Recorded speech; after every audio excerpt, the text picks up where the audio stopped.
এখন বাজে সকাল 7টা। তো স্বপ্নিলকে স্কুলে রেডি করে পাঠিয়ে দিয়ে যথারীতি আমার সকালের যে কাজ সেগুলো শুরু করে দিয়েছি। হ্যালো এভরিওয়ান, নমস্কার। কি অবস্থা, কেমন আছে সবাই? আশা করছি খুব খুব ভালো আছে সবাই। আমরাও ভালো আছি তোমাদের আশীর্বাদে, ঈশ্বরের কৃপায়। আর তোমরা যে যেখান থেকে আমার ভিডিওটা দেখছো তোমাদের সবাইকে অনেক অনেক ওয়েলকাম।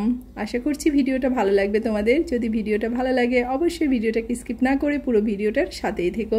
আর যারা নতুন আছো, আজকেই আমার ভিডিওটা প্রথম দেখছো, অবশ্যই ভিডিওটা যদি ভালো লাগে একবার ভিডিওটাকে লাইক আর একটা সাবস্ক্রাইব করে আমার পাশে থেকে আমাকে উৎসাহ দিও।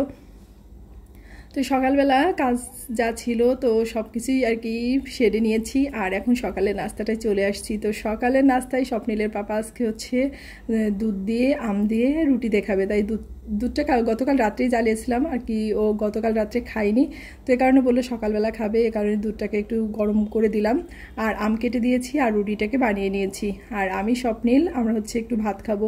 তো সকালবেলা এখন যেহেতু ফলের সিজন, আর বেশিরভাগ দিনই স্বপ্নিলের পাপাই এই আমের সিজন আসলে এটাই করে, শুধু আম দিয়ে রুটি দেখাই।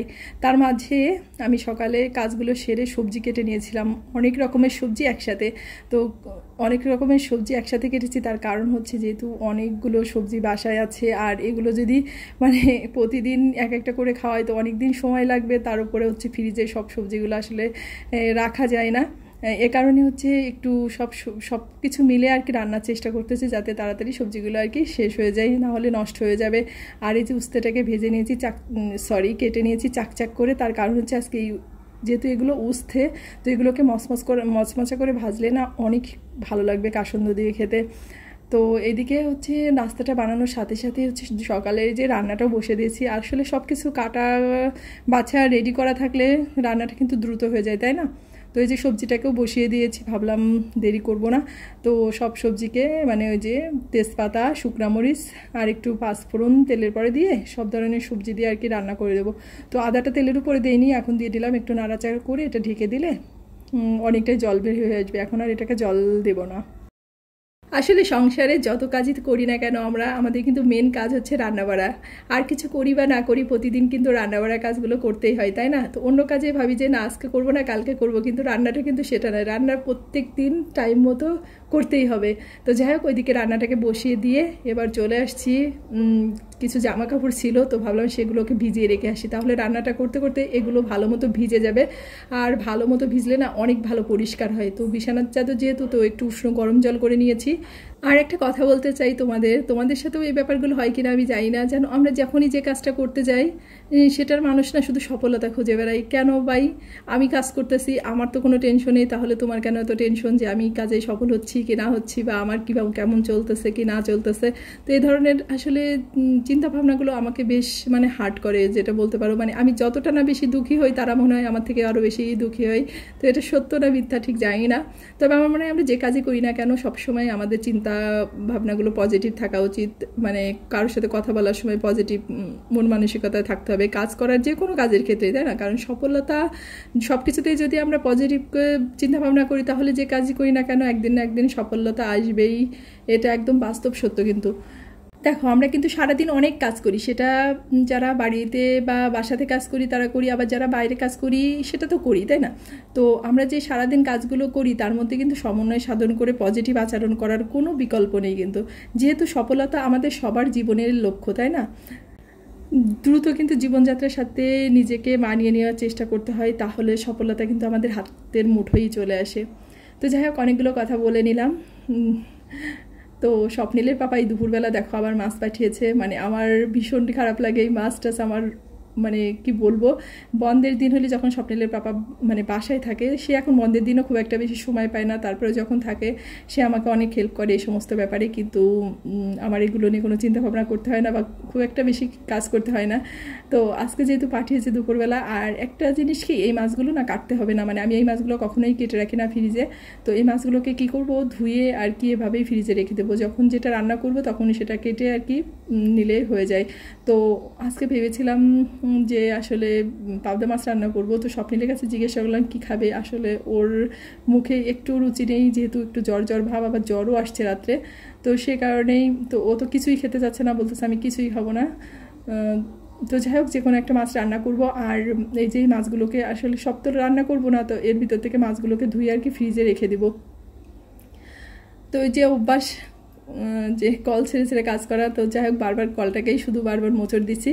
তো এই পাবদা মাছগুলোকে আর কি ধুয়ে এখন প্যাকেট করে ফ্রিজে রেখে দেবো। আর ট্যাংরা মাছটাও মানে পুরোটা লাগবে না, কিছুটা নেব আর বাকিটা ফ্রিজে রেখে দেবো। তো তার মধ্যে মাছগুলোকে কেটে লবণ হলুদ মাখিয়ে রেখে আমার যে জামা কাপড়গুলো ভিজিয়েছিলাম সেগুলো কিন্তু ধুয়ে আসছি, সেটা অফ ক্যামেরায়। তো আসার পরে ভাবলাম মানে ভেবেছিলাম যে মাছগুলো একটু লবণ আর হলুদ মাখিয়ে না রাখলে কিন্তু ভালো লাগে না। তো এই কারণেই ওইগুলোকে কেটে আর কি লবণ মাখিয়ে তারপর ওই কাজগুলো করে আসতে আসতে এই মাছগুলো বেশ ভালোই আর কি লবণটা ভিতরে ঢুকে গেছে। আর এখন এই যে এই রান্নাটা করব ঠিক আমার বাবার বাড়ির এলাকায় যেভাবে করে, তো সেইভাবে মানে আমার মা যেভাবে আর কি রান্না করে। তো ট্যাংরা মাছগুলোকে ভালো করে ভেজে নিলাম, আর ট্যাংরা মাছটাকে রান্না করব আলু বেগুন দিয়ে। তো আলু বেগুনটাকে আর কি কেটে নিয়েছি। তো এই যে মাছগুলো ভাজা শেষ হয়ে গেছে, এখন হচ্ছে বেগুনটাকে ভালো করে ভেজে আর কি উঠিয়ে রাখবো। তো এই যে বেগুনটাকেও লবণ হলুদ মাখিয়ে আর কি তেলের পরে দিয়ে দিলাম। আর এই গরমের মধ্যে এইভাবে আসলে এই আলু বেগুন দিয়ে তারপরে আলু কাঁচা কলা দিয়ে মাছকে যদি পাতলা পাতলা ঝোল করে রান্না করা হয় খেতে কিন্তু ভীষণই সুস্বাদু হয়। তো এই কারণেই যে বেগুনটাও ভাজা হয়ে গেছে, তো বেগুনটাকে আর কি উঠিয়ে নিলাম। আর এখন কড়াই হচ্ছে ফোড়ন দিয়ে দিব।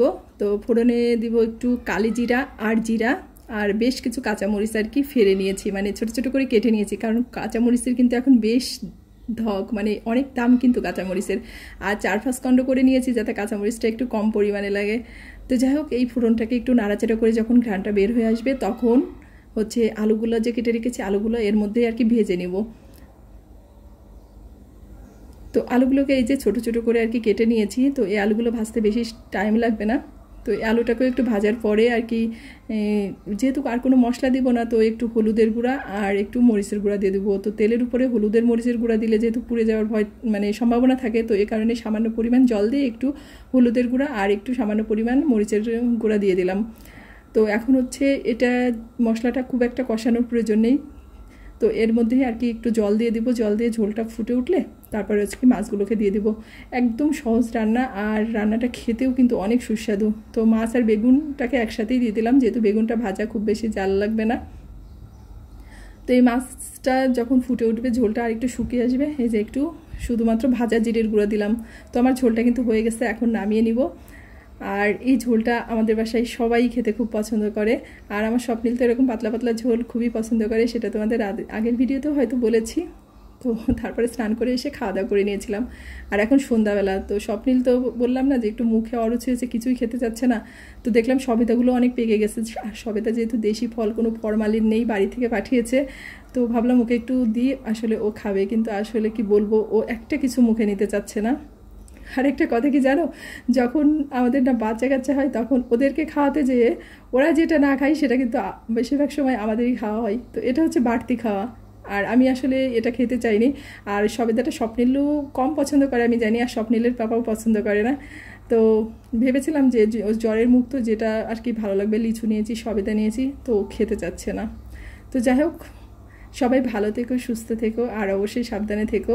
আর আজকের ভিডিওটা এ পর্যন্তই। যদি ভালো লাগে ভিডিওটা কোথাও এতটুকু, অবশ্যই লাইক কমেন্ট শেয়ার করতে ভুলো না। ভালো থেকো সবাই।